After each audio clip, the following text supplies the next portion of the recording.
Welcome to Joby, a movie and a bottle of wine. There's the kitty cat. She's all wrapped up in some plastic I threw down on the floor for her. She is loving that. Anything that's all crinkly-fied. But I don't leave anything where she can get choked on it. She just loves to lay in it. Look at that happy cat.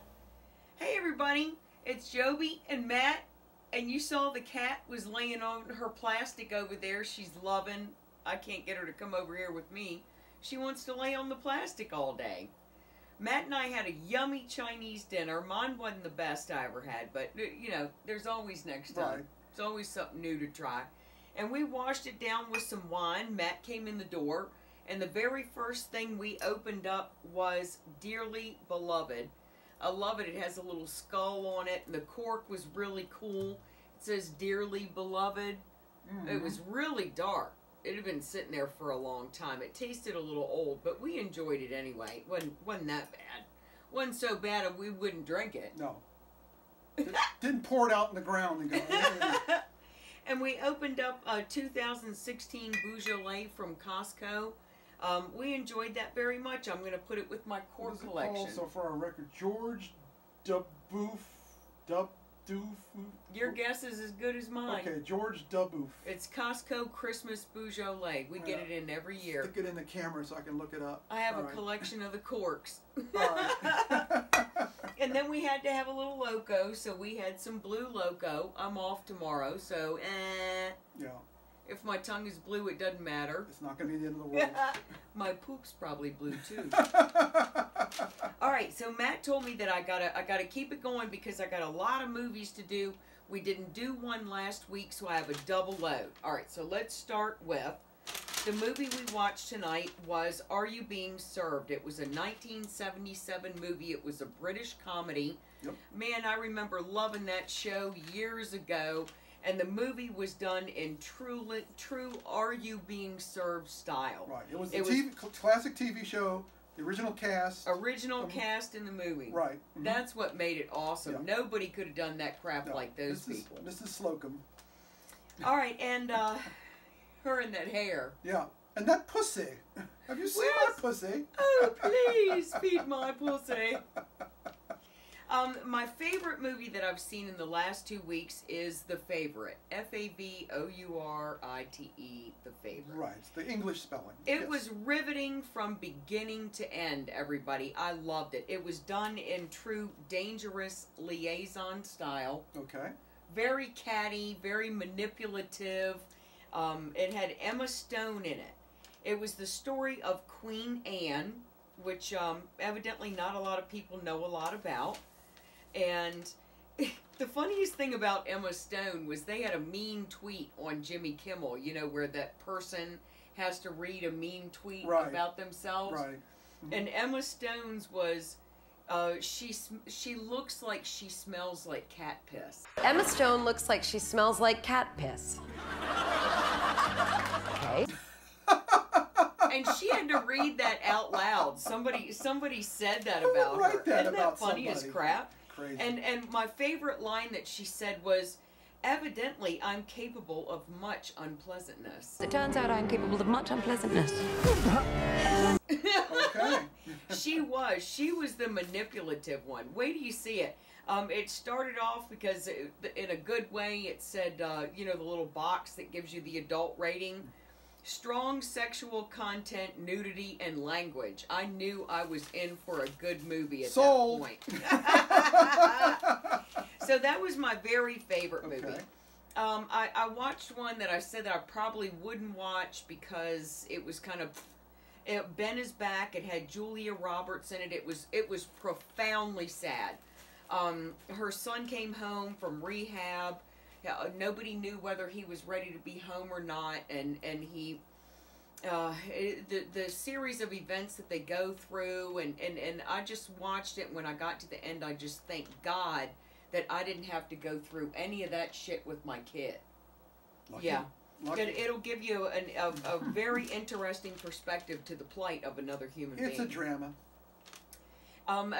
Even though I didn't want to watch it, I did enjoy seeing the perspective of it. That's what I would say. Instant Family. This is the one I watched right before Matt came in. It had Marky Mark in it, and this other really cute girl. The funny people that I saw in it was the woman from Airplane. Remember Elaine?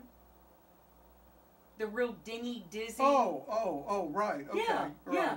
It had her in it, and it had Danny Noonan from Caddyshack in it. Wow. Yeah, I hadn't seen those people since those movies that they were in, so it was really funny seeing them.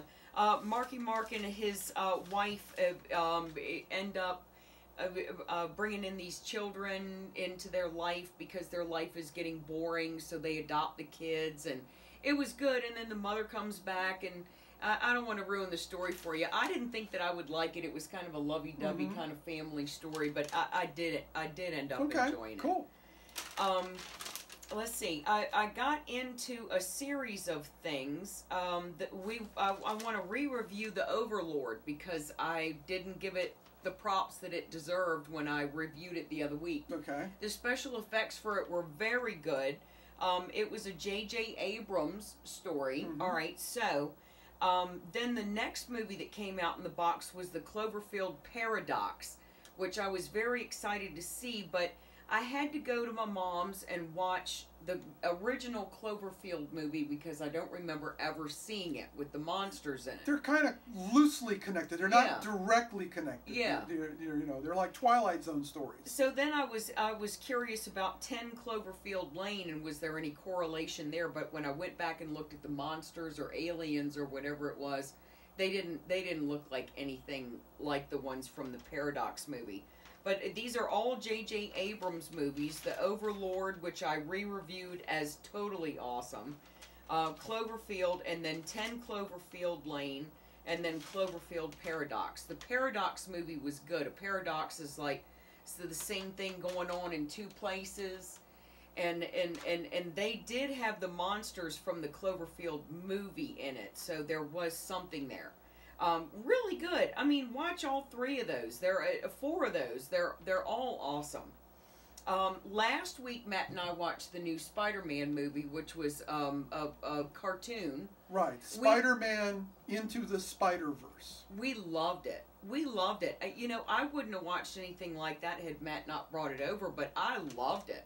I would watch it again. I would show it to somebody else who hadn't seen it. It won the Academy Award a couple weeks ago for the best animated film of 2018. So I believe it. I really enjoyed it. You got a lot of other Pixar Disney stuff, so wow, you know. I watched one with my dad last week. It was called Between Two Worlds, and it had Nicolas Cage in it. Something happened. His family was killed. His new girlfriend's daughter reincarnated his wife through her. It was 2 weeks ago, so it's a little loose in my head. His girlfriend could conjure up spirits, and when she conjured up the spirit of his ex-wife, the spirit got stuck in the conjurer's daughter. I don't know. That's getting deep. It was a good movie. It was something I watched with my dad. We liked it pretty good. Between Two Worlds. That's cool. Watch it. It reminds me. There's a video I have to share with you. It's a college humor video, and it's Nicolas Cage's agent trying to get him to not take a movie because he says yes to everything. He'll just make up. I made that up. He says, "No, do it. I want to do that movie. Do it." Your reputation is at stake. You have to be a little bit more discerning. I like being in movies, Gary. I know that you do, but you have to say no to some of them. Like this new one where the hero is a Nazi who can only speak in adverbs. Let's do it. Wait, no, Nick, come on. Now I want you to think hard about this, okay? You'd be playing Superman. I love it. Let me finish. Superman's cat. You'd be playing Superman's cat. I love it, Gary. I did love him where he was the flaming skull on the motorcycle. Ghost Rider. I love those. Those were really good. This was a Nicolas Cage movie, Between Two Worlds. All right. There you go. I watched Mary, Queen of Scots. It had Margot Robbie in it. They had to work pretty hard to make her look ugly. They worked pretty hard at it. They did a good job. But dang. It was really good. It was the two queens and when they got together and their lives, and you saw how the men in the background manipulated them. They were actually just queen in stature, but the men actually controlled everything. It was very interesting. Wow. Yeah, if you want to learn something, that's one you can learn something historical from. drama. You know how I love that junk. True stuff. Yep. I watched one called Mermaid Lake of the Dead, and the mermaid was in the water, and she would lure the men and get trapped in their heads, and it was a scary movie. It was something to watch on a rainy day. If you got a rainy day and a bowl of popcorn, sit down and watch Mermaid Lake of the Dead.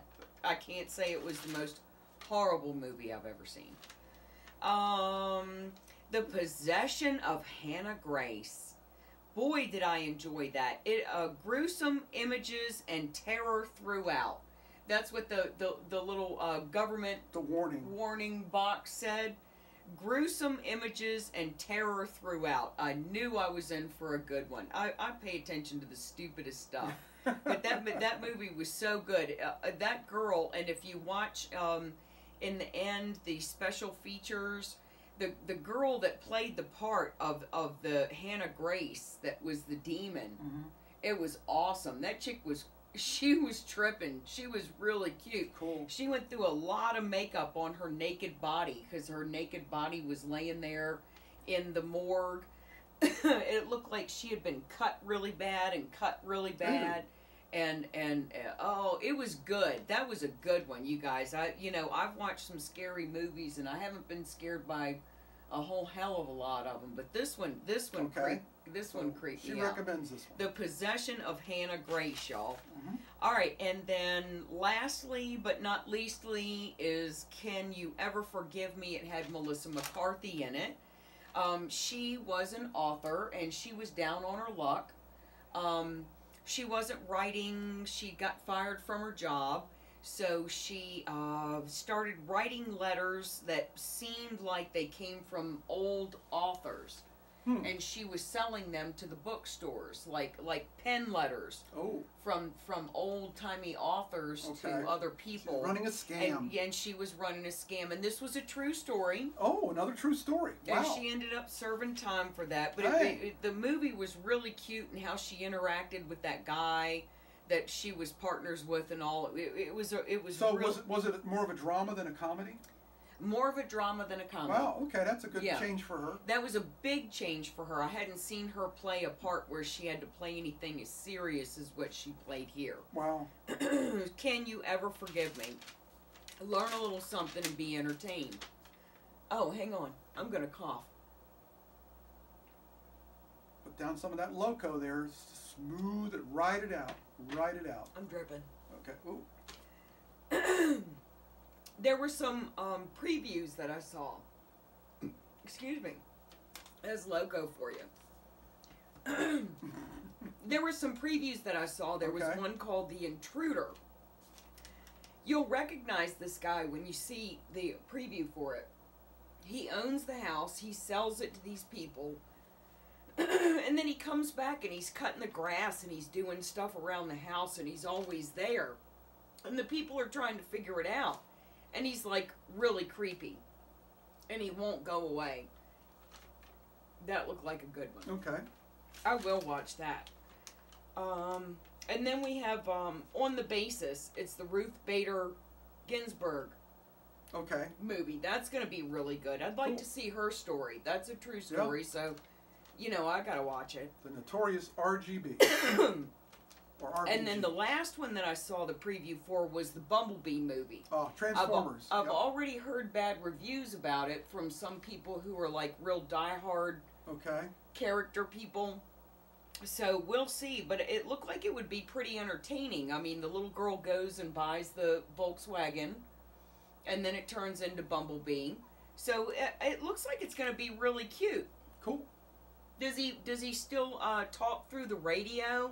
I don't remember seeing any of that, whether they showed that Bumblebee talked through the radio. Wasn't that always his method of communication? That was the way he was in the other Transformers movie, so this is a prequel. His origin, maybe he'll talk. Interesting. It's worth seeing it just to see that part. Yeah, for sure. All right, so you guys watched some of these movies that we watched. I enjoyed them a lot. Matt and I enjoyed the ones that we had time to see together. Oh, yeah. we enjoyed all the wine that we drank. That's I don't have right. a wine from last week. Last week was, you know, just it was something I got a 12-pack of. It was a repeat. Well, repeat. We Yeah. already reviewed it. Right. So y'all take care. Yeah. Sorry I missed you last week. I'll see you next week. We'll all be here, and We'll the all cat be will here. be somewhere. Don't forget to turn your clocks forward this weekend. Of course, if you see this after this is over, it's pointless because this will be a repeat.